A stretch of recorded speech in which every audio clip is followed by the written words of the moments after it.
எதை சாப்பிட்டாலும் புளிச்சு ஏற்போம், நெஞ்செரிச்சல், வயத்தில் அமிலம் சுரந்துட்டே இருக்குது, நாக்கு எதுவும் பிடிக்கல, அஜீரணம், செரிக்கலை, இப்படிலாம் நிறைய பிரச்சனைகள் இருக்குதா.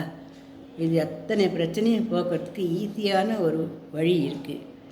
மாங்கொட்டை 2 எடுத்துட்டு, மாம்பழத்தோட கொட்டை 2 எடுத்து, அதுக்குள்ளே பருப்பு இருக்கும், மாம்பழத்தோட பருப்பு இருக்கும். அந்த கொட்டையை நறுக்கினோம்னா அவளுக்குள்ளே பருப்பு இருக்கும்.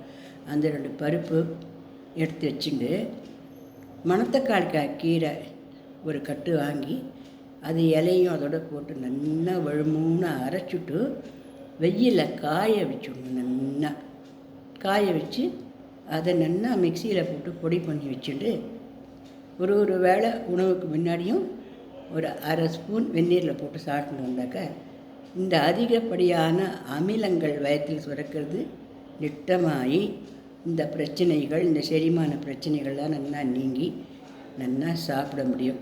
தொண்டை எரிச்சல், எதுக்கழிச்சின்னு வருது, கொஞ்சம் சாப்பிட்டா அப்படியே உபசமாகி போகிறது, இந்த மாதிரி பல பிரச்சனைகளும் நீங்கும். இப்போ மாம்பழம் கிடைக்கிறதும் ஈஸியான ஒரு டைம் இது. இப்போ அதை நம்ம பண்ணி வச்சுட்டு பயனடையலாம்.